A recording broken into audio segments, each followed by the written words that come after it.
Good evening, internet. Welcome back to the channel. So it's Wednesday. It's Wednesday evening. It's the 24th, I do believe, and it's well, it definitely ain't that time. I don't know what's going on with that clock. Hang on a minute. Let's get things right. It's the 23rd of April. Of course, it is. It's St George's Day, the 23rd of April, and it's 11 minutes past 7 o'clock on the night. Okay, so now I'd like to say I'm going out on the bike, but I'm not, unfortunately, because anyone who watched my little series of shorts, which there wasn't a lot, I've got to be honest. I was up in Normandy, and I took the wife up to Normandy, and you know, I've been going to Normandy for quite a few years now, well, several years, right from when I was teenagers-ish, towards the end of the teenager bit, and going round, you know, all the main attractions there, you know, the English graves, the museum, the American graves and museum, the Canadian graves and museum, you know, all of it, the bridge, all the bits and pieces, you know, Point de Hoc and everything else, and I never get bored of it, you know. I go up there and I keep going up there, and there's a mate of mine, he comes over here. You've probably heard me say in previous videos that he comes over here and we go away. We go way back. We've known each other since we were like 4 years old, and we go way back. And he comes over and, you know, we go away. And we've been to Normandy so many times. And there always seems to be something like a newer, like, you know, they built the British Monument, yeah, which was a really good thing because, you know, obviously the British cemetery is in the middle of the town, and so, you know, all the rest is on the coast, obviously. So then they put the British Monument there, and this time when I went to the British Monument, they've put this extra bit on now, the Churchill Summit they've called it, and it's a bit of an exhibition, but a nice cafe. So yeah, it serves excellent coffee and the most delicious I forgot what they call it. Anyway, oh my god, right, so but in all the years that I've been going up to Normandy, I've always had good weather, always. It's been great. And a couple of years ago was the last time that I was there, and I went up on the bike on the Himalayan, and I stopped at a place called the Hypo Camp, which is literally just down the road from the American cemetery. So it you know, it's pretty central to all things, and it was great. And but apart from the weather was awful. Every day it rained. The journey down here was awful. It rained every day, not all day, but it certainly rained. It spoilt a lot of things. And the only decent day, to be honest, was the day that I come home. It was a great ride home. Anyway, so this year, now, I've been, like I said, I've been there loads of times, and about 4 years ago now, I took my one of my daughters and my son, I took them up there and I showed them round. Because I think it's really important that the children know exactly what happened, because not one of my kids, and you know, I've got 7 kids that have been through school, well, 5 of them have been through schooling here in France, and not one of them has been taught about the D-Day landings and the sacrifices that were made. And I find that a bit distasteful, I really do. But anyway, we won't get into that. I only get wound up. And in fact, you know, some of my French friends that I speak to, they haven't, you know, they don't know either. They've heard of it and all that, but they don't. And it's only since I've shown them the pictures, and they say, "Wow, look at all them graves and all that." I say, "Yeah, you know, look at all that." Anyway, so every time that I've been up there and I've took the kids up there, my wife, trust the phone, it's YouTube, knows I'm going on. My wife's always shown, you know, a great interest. You know, she asked me this and she asked me that, and you know, and she's always said, you know, I'd really love to go. So, me being the old romantic that I am, I thought to myself, right, okay.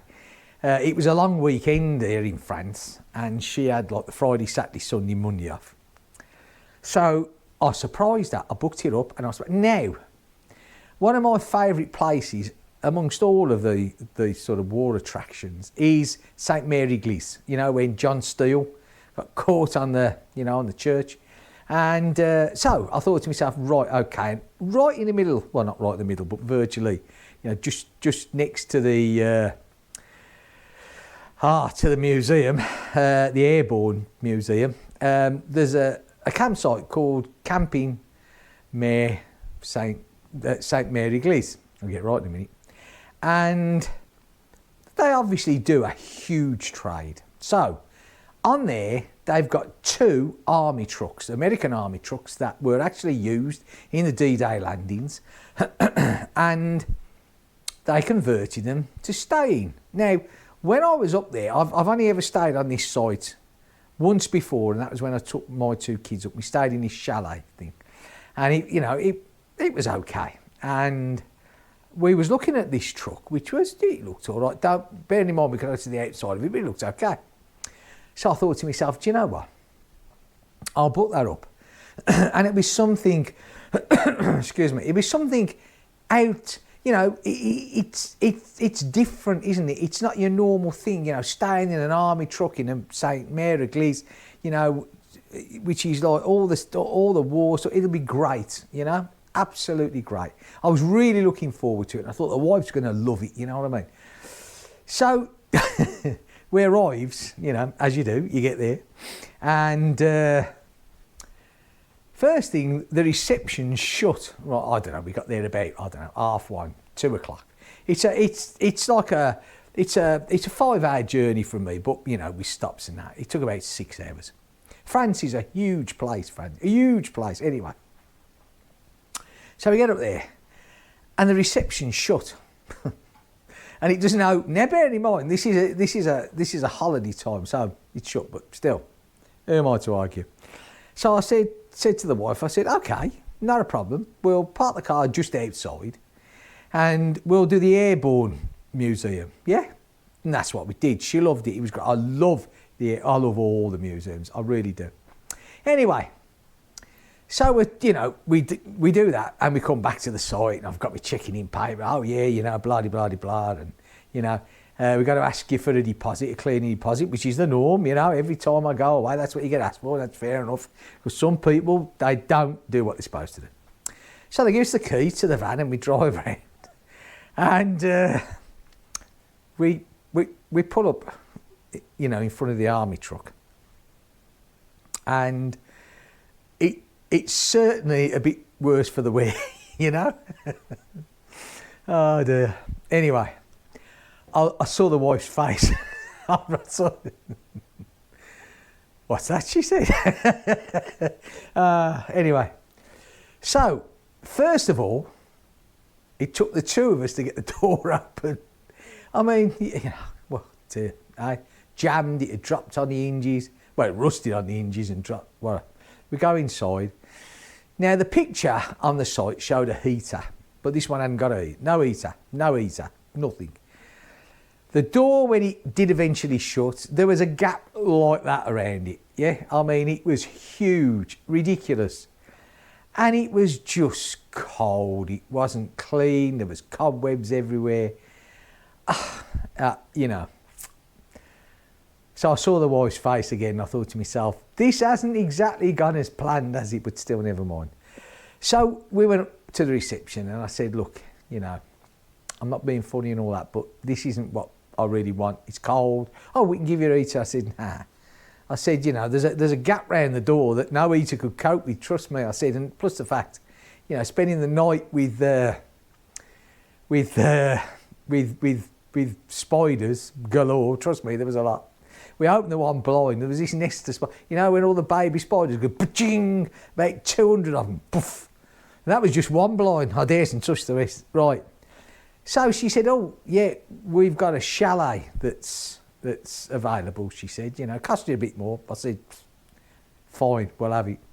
So we're going to the chalet. Now, I've got to be honest, chalets are better, yeah? They're better-ish.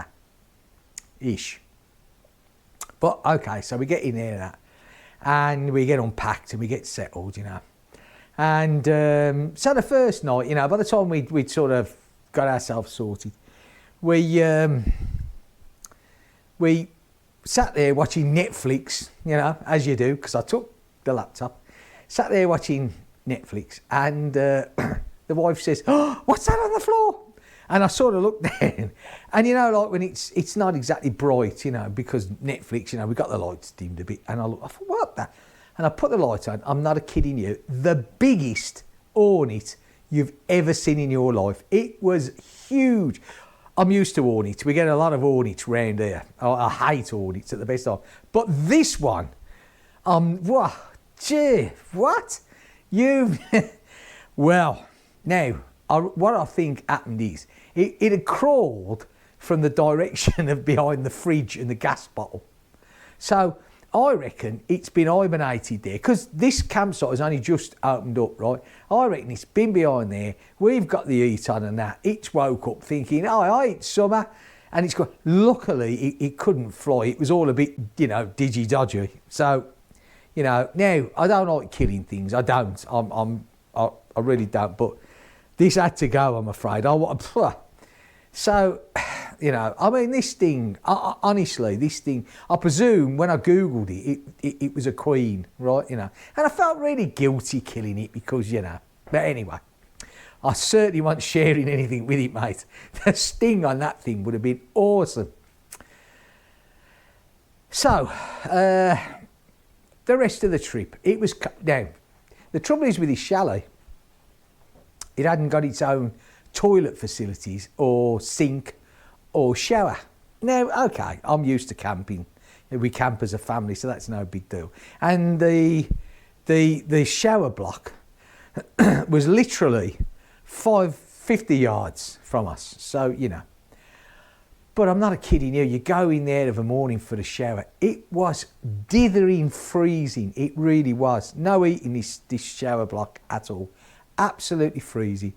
And it wouldn't be so bad if the water, because by the time you've had a shave, you've cleaned your teeth, you know, had a shave, and, you know, you get in the, if the shower was up, but it wasn't, it was like lukewarm. Oh, God. Anyway, right.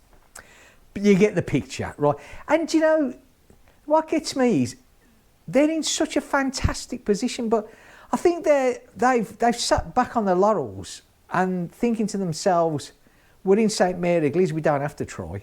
People are going to stay here. And to be fair, I think they're partially right. There was a lot of camper vans. They get a lot of camper vans there. So, of course, when it comes to the camper vans, they haven't really got to bother, have they? I mean, if you don't want to use the facilities of the toilets and the shower block, you don't have to, you know, because you've got your own. We didn't have a choice. But I don't know, you know, would I stay there again? No, I wouldn't. And I wouldn't recommend it. And I'm sorry, St Mary Glees camping, but that's the way I feel. But the rest of the trip, going round, we had a couple of days where it was blowy, it was cold, but yeah, I mean, we did the stuff. I took her around, she absolutely loved it. I always make a point of going to one of the German cemeteries, which I did, because, you know, and it's always pretty sombre in there. It's downplayed, and you know, the rest are all pomp, especially the American one, pomp and cemetery, beautifully kept. I mean, marvellously done. It really is. And then you look at the German ones, and it's so downtrodden. You know, or everything's grey and there's no colour.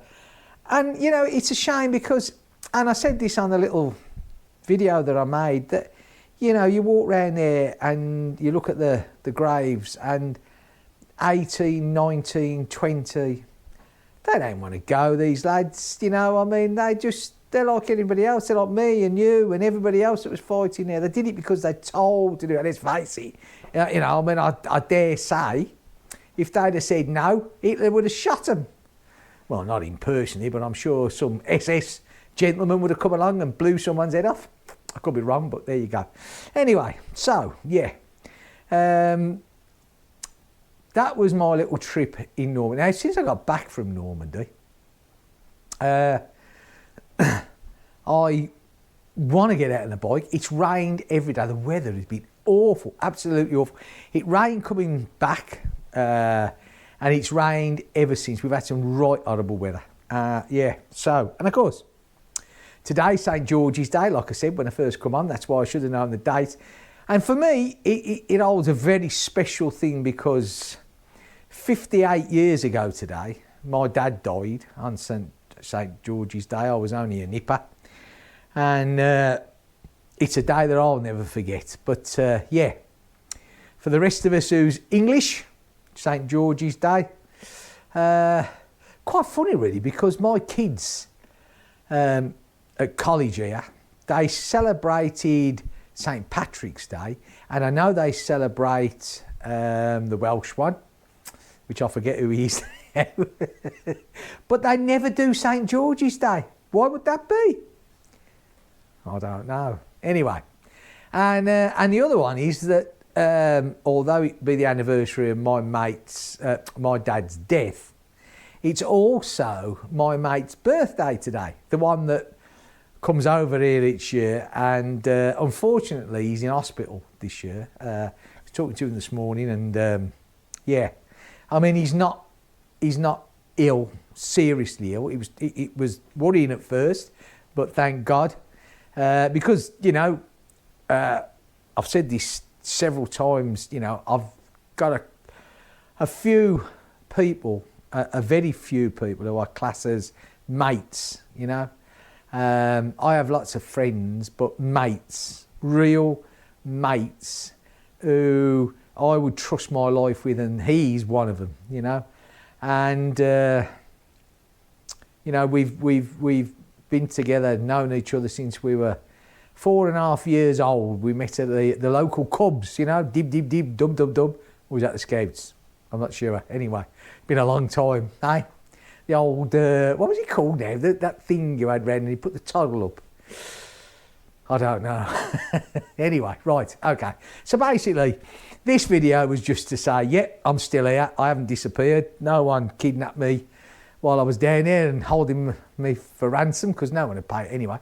And yeah, so as soon as I can get out on the bike, and I've got to, now I'm back, I've got to get stuck in with the dealership and try and sort out my Gorilla.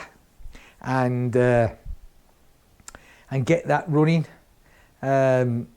or see if we can get it running a little bit better than it does, because then the bike would be really nice. Anyway, right, okay, I don't think there's anything else to say. I'm pretty sure there's not. I just wanted to say hi, which I've done, and I've knocked the hammer off, which I always do. If that doesn't tell you that you need to lose a bit of weight off your posterior, nothing ever will. Right, okay, so I hope you've enjoyed this little video. To the people that say I blah, blah, blah too much, there you go. I've done it again. I really don't care. If you don't like me, you can always switch off. Right. I'll see you all in the next video. If you've liked this one, if you do like this one, give me a thumbs up. That'd be absolutely fantastic. The next one hopefully will be out on the bike. And yeah. Let's hope the weather improves for us, because this is a bit of a joke, innit? Right, take care. See you all soon. Bye for now.